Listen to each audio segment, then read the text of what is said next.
From one intense read to another intense read, you all know how much I deeply respect and adore Candace.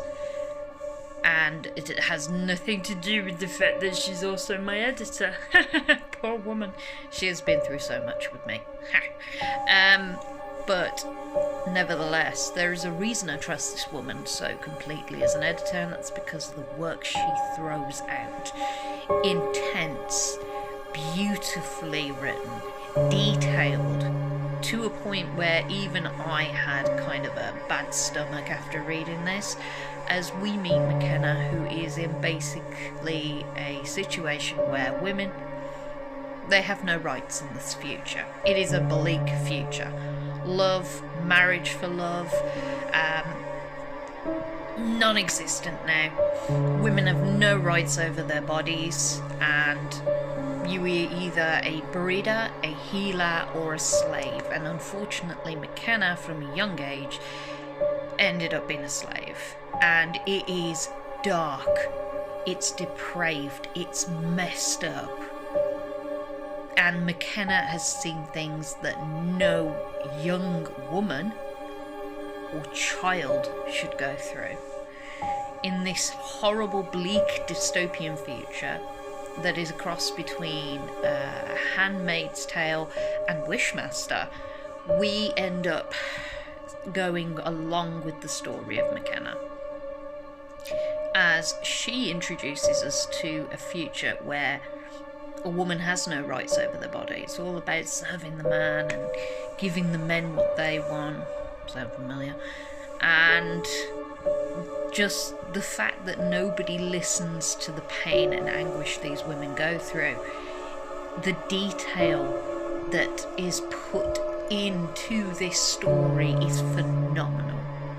The character development between her and the entity that inhabits her body. There's a part, for me, there are bits that remind me a little bit of, not many of you will get this reference, but Blind Manor, where the entity decides to tuck her away in a memory, in a different dimension, and basically gives her this chance to be protected from what is happening to her physical body while her astral body disappears and takes time away from the brutality. The entity takes it all, like the pain, the anguish and everything, the horrors that is supposed to be enacted on her body, the entity takes her away from it. And all because the entity has a very specific need, and that's wishes. He promises McKenna that if she answers to him, or them, or whatever it is, nobody ever really knows what it is, this almost djinn type of character is willing to bestow the wishes on her tormentors, her abusers. And these wishes aren't nice wishes. It's, like I say, it's very Wishmaster, in the sense that the wishes become something that is completely taken in on what the person wants, but it's so much worse. One guy wants to eat his weight in meat and drink, and basically just eats himself into a point where he explodes. So he gets what he wants, his wish is accomplished for him. The other abuser is a very different story. He wants to see the face of his mother. That's the darker wish for me, because he sees his mother's face, but it's decaying and dead, and it's detailed, it's intense. It's a revenge story that she has deeply thought out.